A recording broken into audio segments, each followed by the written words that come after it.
Hello मेरे प्यारे बच्चों, आशा करता हूं आप लोग सब बढ़िया होंगे। तो इस वीडियो में हम लोग ISC mathematics class 12 ML Agarwal से application of calculus in commerce and economics को कंटिन्यू करेंगे। एक्सरसाइज 1.3 हम लोग पहले ही सम नंबर 6 तक कर चुके हैं। इस वीडियो में हम लोग सम नंबर 7 से देखेंगे। प्रीवियस वीडियो का लिंक आप डिस्क्रिप्शन बॉक्स में देख सकते हैं। तो चलिए स्टार्ट करते हैं। The total variable cost of manufacturing x unit in a firm is rupees, variable cost क्या दिया हुआ है, rupees 3x plus x to the power 5 by 25. Show that the average variable cost increases with output x. Average variable cost आपका increase होता है with output x. Simple सा है। सबसे पहले एवरेज वेरिएबल कॉस्ट निकाल लो। एवरेज वेरिएबल कॉस्ट क्या होगा, variable cost by x, number of unit, average निकालना है, एक्स से डिवाइड कर देंगे तो ये हो जाएगा रुपीज 3x बाई एक्स मतलब 3, और ये x पावर 5 है, बाई एक्स मतलब x to the power 4 by 25। ये एवरेज वेरिएबल कॉस्ट निकल गया। अब हमें ये दिखाना है कि this increases with output x। Very easy. Increasing decreasing function किया था हम लोगों ने, ddx of average variable cost निकाल लो। डिफरेंशिएट कर देते हैं तो ये हो गया आपका ddx ऑफ 3 तो 0 हो जाएगा, और ये जाएगा 4x क्यूब बाई 25। इसंट इट? ये सुनो, अब ध्यान से देखो। For x greater than 0, for x greater than 0, ddx of average variable cost will be greater than 0, no doubt in that, which means this function increases with output x, implies the average variable cost increases with output x, because जो आपका ddx है, जो derivative है, वो greater than 0 है for all x greater than 0, because x तो greater than 0 ही होगा। yes or no? चल ये तो हो गया, बड़ा इजी था। नेक्स्ट देखते हैं नंबर 8। चलिए सम नंबर 8 देखते हैं। If c equals to twice of x bracket x plus 4 by x plus 1 plus 6 is the total cross production of x units of a community, show that marginal cost falls continuously as x increases, just like the previous sum. ठीक है, सबसे पहले marginal cost निकालना है हमें। तो cost क्या दिया हुआ है, ट्वाइस ऑफ, इसको मल्टीप्लाई कर दो, x square plus 4x by x plus 1 plus 6। Marginal cost कैसे निकालते हैं हम, जिस भी चीज का मार्जिनल निकालना हो आप ddx कर देते हो, तो मार्जिनल कॉस्ट होगा ddx ऑफ c। इसको डिफरेंशिएट कर देते हैं। ठीक है, u by v second function, ddx of first function मतलब ये 2x प्लस 4 हो जाएगा, minus first function ddx of second function मतलब x प्लस 1 का ddx 1 होता है भाई, बाई सेकेंड फंक्शन का होल स्क्वायर। सही है, और इसका ddx तो 0 हो जाएगा। अब मार्जिनल कॉस्ट क्या हो गया, ट्वाइस, ये ब्रैकेट खोल देते हैं हम लोग, तो ये हो जाएगा आपका twice x square plus 4x plus 2x plus 4। देखो ध्यान से, या minus x square minus 4x by x plus 1 का होल स्क्वायर। ठीक है, देख लेते हैं, 2x square plus 4x plus 2x plus 4। ठीक है, plus 4x minus 4x cancels out, 2x square minus x square मतलब एक्स स्क्वायर बचेगा, तो मार्जिनल कॉस्ट क्या होगा, twice x square plus 2x plus 4 by x plus 1 का whole square. अच्छा ध्यान से देखो, क्या हम इससे, ध्यान से देखो, twice of x square plus 2x plus 1 plus 3 लिख सकते हैं? ऐसे कर सकते हैं कि नहीं? इससे मेरा फायदा क्या होगा कि ये x प्लस 1 का होल स्क्वायर आ जा रहा है, देखो, तो थोड़ा और सिंप्लीफाइड फॉर्म आ जाएगा हमारा। तो मार्जिनल कॉस्ट क्या होगा, x प्लस 1 का whole square plus 3/x plus 1 का होल स्क्वायर। ठीक है,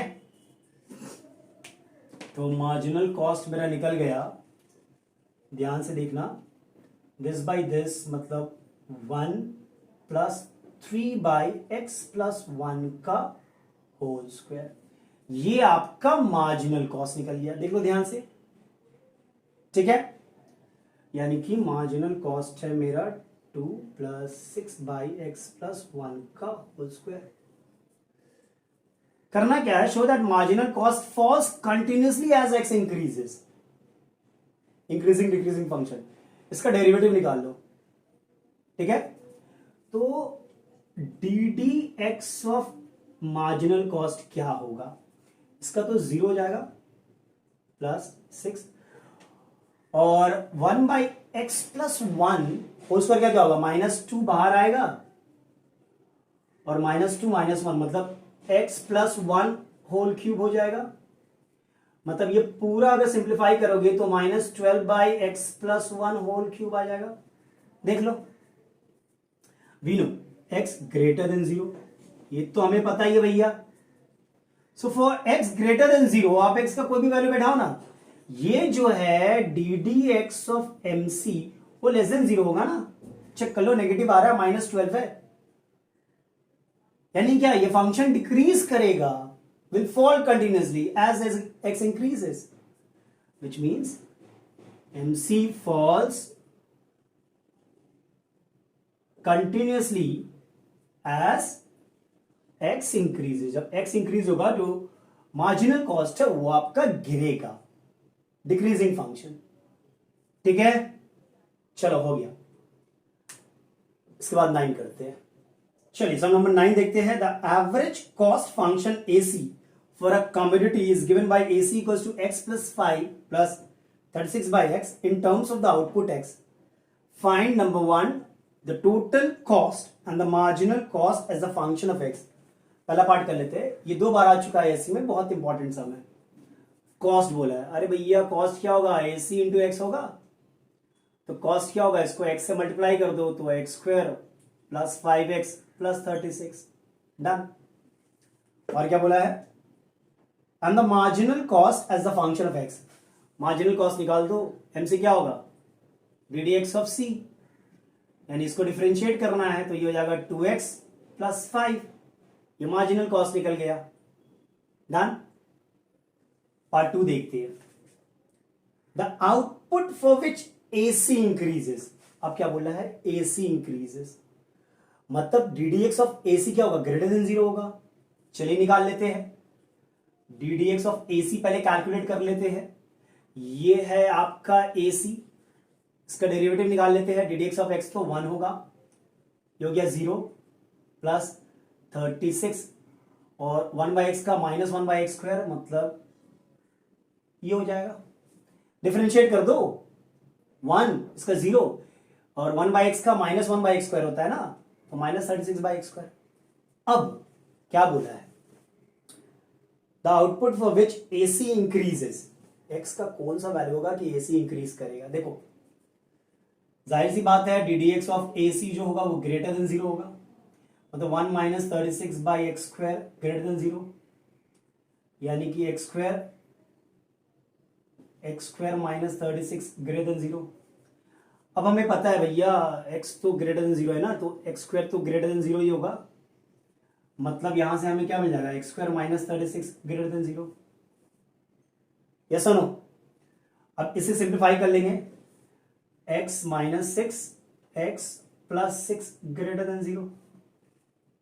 मेथड ऑफ इंटरवल याद है, ये लेंगे, ये कब 0 होगा, 6 पे 0 होगा, ये कब 0 होगा, -6 पे 0 होगा।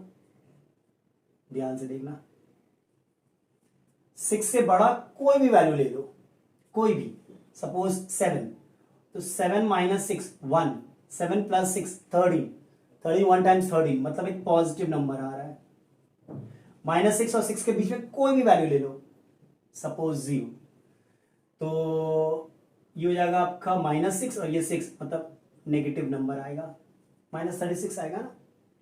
-6 से छोटा कोई भी वैल्यू ले लो, सपोज -10, तो ये -16 और ये -4, मतलब एक पॉजिटिव नंबर आएगा। मेथड ऑफ इंटरवल याद है? अब ये क्या है, ग्रेटर देन जीरो है ना, मतलब ये वाला और ये वाला इंटरवल आपका आंसर होगा। बट ध्यान रखो, नेगेटिव तो हो नहीं सकता है, एक्स का वैल्यू नेगेटिव तो हो नहीं सकता, तो ये तो लेंगे नहीं हम लोग, सिर्फ ये वाला लेंगे, यानी x ग्रेटर देन 6, मतलब for x greater then 6 AC increases, the output for which AC increases, यही होगा आपका आंसर। ठीक है, चलिए ये तो था नंबर 9। सब नंबर 10 देखते हैं अब। चलो नंबर 10 देखते हैं क्या है। If cx equals to X cube minus 24x square plus 600x, find MC and AC step by step. पहले MC निकाल लो। मार्जिनल कॉस्ट क्या होगा, ddx ऑफ c, इसको डिफरेंशिएट कर दो तो ये हो जाएगा 3x स्क्वायर माइनस ये हो जाएगा 48x प्लस 600, हो गया। एवरेज कॉस्ट कैसे निकालते हैं, c बाई एक्स, x से डिवाइड कर दो तो x square minus 24x plus 600, पहला पार्ट हो गया।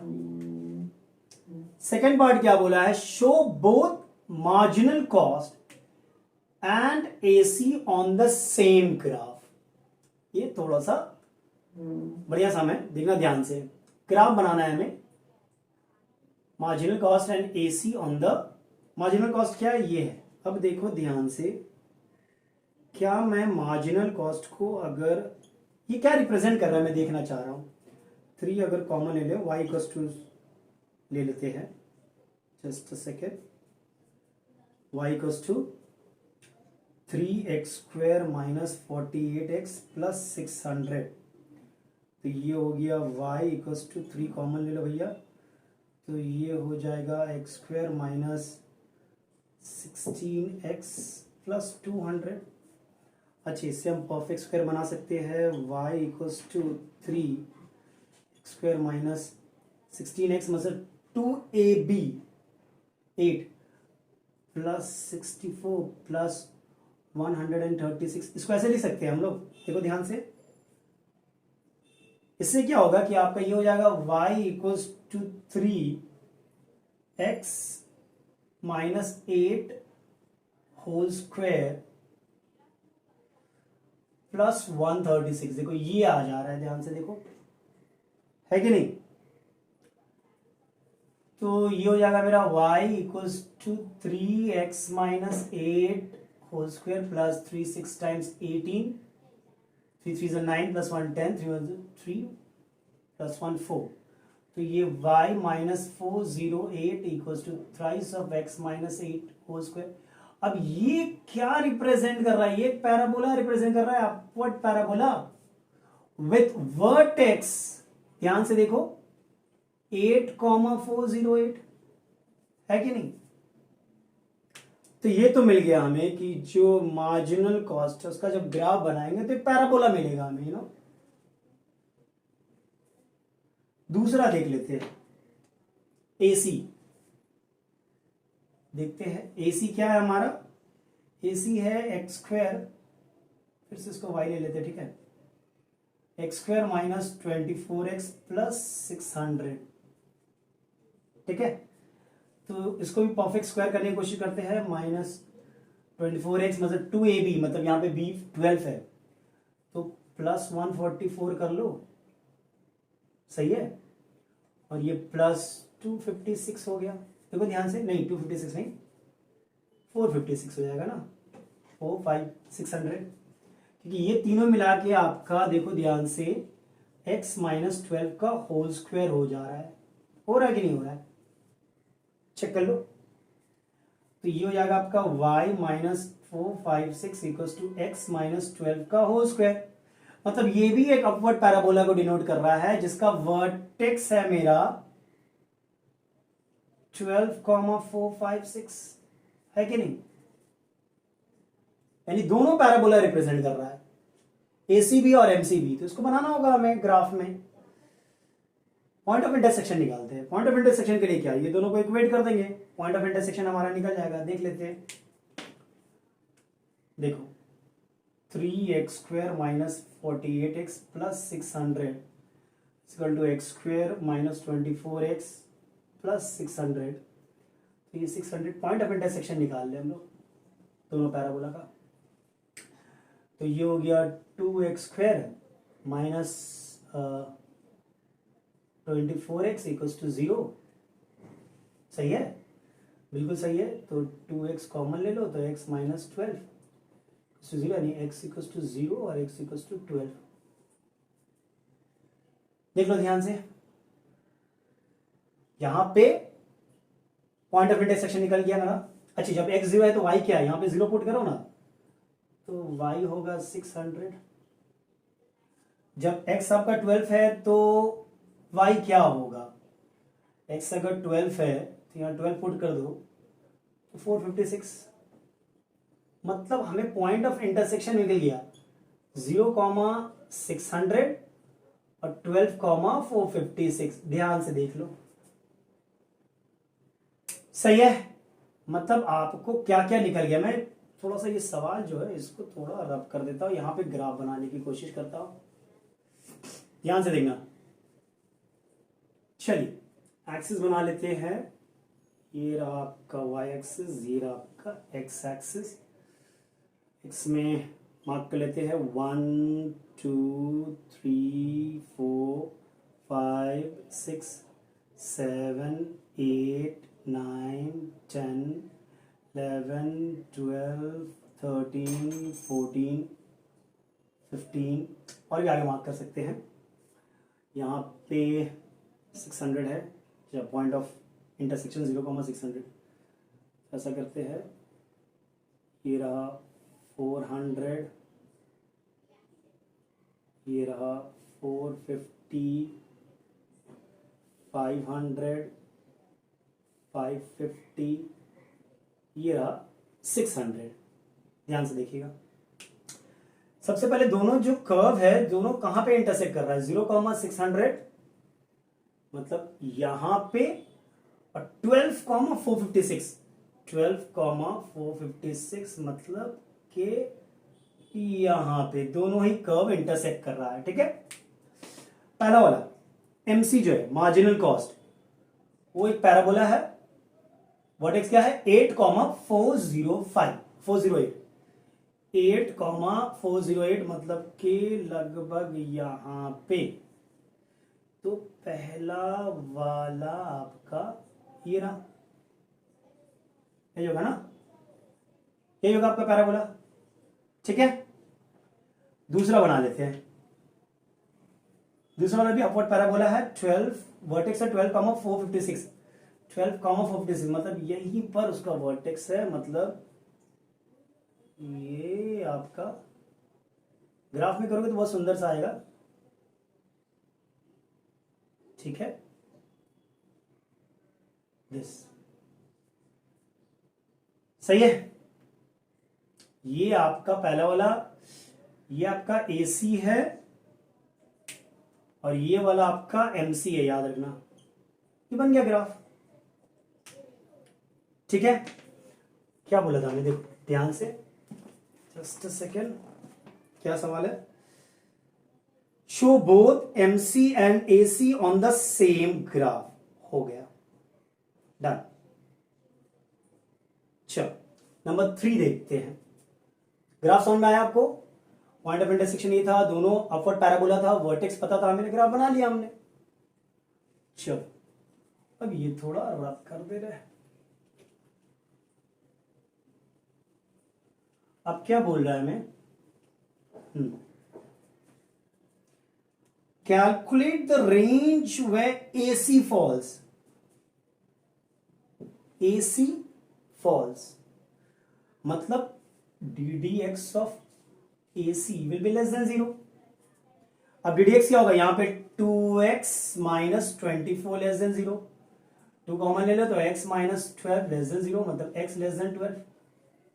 यही होगा आपका पार्ट 3 का आंसर। ठीक है, for x less than 12 AC falls, find the point where AC, part 4 देखिए क्या है, Find the point where AC equals to MC. Verify that AC is minimum at this point. ये वाला पॉइंट, क्योंकि ये फॉल हुआ है फिर आपका राइज हुआ है, ये वर्टेक्स है ना भाई, तो एसी का वर्टेक्स ये फॉल होगा फिर राइज होगा ना, तो यहीं पे मिनिमम होगा ना, ये आपका 456 था if I am not wrong. Yes और no? Yes. Find the point where AC equals to MC, मतलब 12,456. Verify that AC is minimum at this point. What is the minimum average cost from the graph? Minimum average cost 456 है कि नहीं? Minimum average cost यही होगा आपका. और find the point verify that is. ठीक है, चलो नंबर 11 देखते हैं. If cost equals to ax square plus bx plus k is the total cost function, find the slope of average cost function AC function and the slope of marginal cost function MC function. सबसे पहले average cost निकाल लो, तो x से divide कर देंगे. Marginal cost निकाल लो, marginal cost मतलब इसको ddx कर देंगे, तो ये आएगा 2ax प्लस b. अब क्या बोला है? स्लोप बोला है. Calculate the slope of average cost function, तो स्लोप क्या होगा? ddx ऑफ AC होगा. इसको डिफरेंशिएट कर दो तो ये तो 0 हो जाएगा, ये -k/x² हो जाएगा, है ना.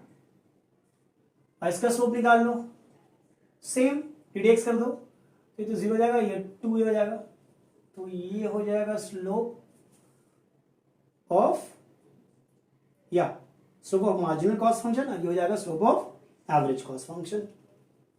बड़ा इजी था यार. चलो नंबर 12 देखते हैं. नंबर 12 देख लेते हैं. The demand function of a monopolist is given by P equals to 1500 minus 2x minus x square. Find the marginal revenue for any level of output x. Also find the marginal revenue when x equals to 10. सबसे पहली बात revenue निकाल लो. Revenue क्या होता है? P into X. P क्या denote कर रहा है? Price per unit. x is the number of unit, तो हो जाएगा ये 1500 minus 2x minus x square into x. ये हो गया 1500x minus 2x square minus x cube. ये हो गया रेवेन्यू. मार्जिनल रेवेन्यू क्या होगा? ddx of revenue. इसका ddx कर दो, 1500 minus 4x minus 3x square. ये हो गया मार्जिनल रेवेन्यू. सही है. क्या बोल रहा है? Find the marginal revenue of any output of any level of output. ये निकल गया. Also find the marginal revenue when x is 10. x को 10 ले लो भाई, तो ये आएगा 1500 minus 4 into 10 minus 3 into 10 square. 1500 minus 40 minus 300, 1500 minus 340 यानी कि हो गया 1160. ये होगा ना मार्जिनल रेवेन्यू. सही है. ठीक है. चल नंबर 13 देखते हैं. चलो नंबर 13 देखते हैं. A monopolist demand function is x equals to 50 minus p/4. Find the total revenue function, average revenue function and marginal revenue function. सबसे पहला रेवेन्यू फंक्शन क्या होता है? P into X. P is the price per unit, x is number of unit. यहां से P का value निकाल लो भाई, तो x इक्वल्स टू 4 एलसीएम ले लो, 200 माइनस P, तो 4x equals to 200 minus P यानी कि P हो जाएगा 200 माइनस 4x. यानी कि रेवेन्यू फंक्शन क्या होगा? 200 minus 4x into x, 200x minus 4x square. उसके बाद बोला है एवरेज रेवेन्यू. क्या बोला है? Average revenue. एवरेज रेवेन्यू क्या होगा? इसको x से डिवाइड कर दो भाई, एवरेज निकल जाएगा. मार्जिनल रेवेन्यू, इसका ddx कर दो, 200 माइनस 8x. हो गया फर्स्ट पार्ट. सेकेंड पार्ट क्या है? ये था फर्स्ट पार्ट आपका. सेकेंड पार्ट में बोल रहा है at what level of output is marginal revenue zero interpreted, ठीक है, इंटरप्रेटेड। तो at what level of output is marginal revenue zero, marginal revenue zero बोला है, मतलब मार्जिनल रेवेन्यू कब जीरो होगा, जब x इक्वल टू 25 होगा, है कि नहीं, तब मार्जिनल रेवेन्यू जीरो हो जाएगा। उसके बाद क्या बोला है, इंटरप्रेटेड। देखो इसका क्या मतलब है कि further production leads to negative returns, so this is the point of maximum total revenue, यही, ठीक है। At what price is marginal revenue zero, अब P मांगा है, अरे x का वैल्यू 25 है ना, तो P का वैल्यू क्या होगा, 200 माइनस 4 इंटू 25 यानी 100, यानी P equal to 100। So at P equal to 100 आपका मार्जिनल रेवेन्यू जीरो होगा, सही है। चलो नंबर 14 देखते हैं। The demand of a certain product is represented by the equation P equals to 300 plus 25x minus x square in rupees. Find the marginal revenue function. सबसे पहले revenue function निकाल लो, RX। RX क्या होगा, price per unit into x, this is price per unit, so that's 300 plus 25x minus x square into x, 300x plus 25x square minus x cube, यही होगा ना। तो marginal revenue क्या होगा, आप इसको डिफरेंशिएट करते हो, 300 plus 50x minus 3x square, ये हो गया मार्जिनल रेवेन्यू, पहला part done. Second part, obtain the marginal revenue when x is 12 unit and interpreted. भैया सबसे पहले मार्जिनल रेवेन्यू निकाल लो at x equals to 12, 300 plus 50 into 12 minus 3 into 12 square, 300 plus ये हो गया आपका 600 माइनस 3 इंटू 144, 900 माइनस 3 4 ज़ा 12, 12 13 3 1 ज़ा 3 4, यानी कि अगर ध्यान से देखो तो ये हो जाएगा 468 इंटरप्रेटेड। इसका ये मतलब है it indicates that 13th unit yields rupees 468 revenue. जो 13th यूनिट है वो आपका इतना रेवेन्यू देगा, समझ में आया। उसके बाद बोल रहा है number 3, calculate R13 minus R12 and interpreted. भैया R13 निकाल लेते हैं, R13 क्या होगा, रेवेन्यू 13 यहां पे बैठाते हैं, ये सुनो, तो ये हो जाएगा 300 इंटू 13 प्लस 25 इंटू 13 का स्क्वायर माइनस 13 का क्यूब, देख लो ध्यान से, ये हो गया आपका 0 0 3 3 9 3 1 3 plus 25 into 169 minus 13 into 13 into 13, ये हो गया 3900 प्लस 169 इंटू 25, करके देख लेते हैं, ठीक है। अच्छा क्या बोला था, ऑब्टेन द मार्जिनल रेवेन्यू बोला है और यहां पे कैलकुलेट, ठीक है, मुझे लगा यहां पर भी रेवेन्यू का कुछ सीन था। 5 9 45, 5 6 30 34, 5 1 5 6 7 8, 2 9 times 18, 2 6 12 13, 2 1 2 3, यानी कि 5 2 4 2 2 5 और 169 इंटू 13 कितना होगा, 3 9 27, 18 19 20, 3 4 5 और 169, यानी कि 7 9 1 2, यानी कि 2197, ये आपका हो गया R13। तो R13 क्या होगा भैया, 3900 प्लस 4225 2197, 7 9 12 9 10 12 9 10 के बाद 13 10 10322, ये निकल गया R30। ठीक है, R12 निकाल लेते हैं। अब R12 भी निकाल लो तो हो जाएगा 300 इंटू 12 प्लस 25 इंटू 12 का स्क्वायर माइनस 12 का क्यूब, यही होगा।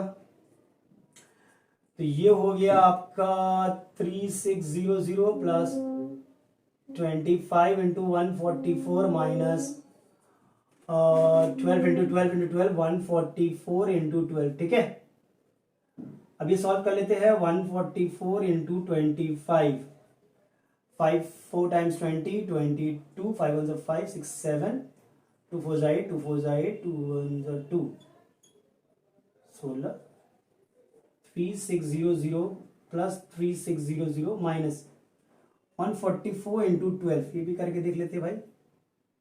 अच्छा, यहाँ माइनस था, यहाँ पे प्लस कर दिया हम लोगों ने, में ध्यान से। 144 इंटू 12, तो 2 8 2 6 8 2 2 144 8 7 1 1728। इसको पहले सॉल्व कर लेते हैं। तो 4225 प्लस 3900 5218 माइनस 2197 माइनस कर लेते हैं। तो ये हो गया 8 और 10 11 2, 10 में से 1 गया 9, और ये हो गया आपका 5 5928। यहाँ पे भी सॉल्व कर लेते हैं।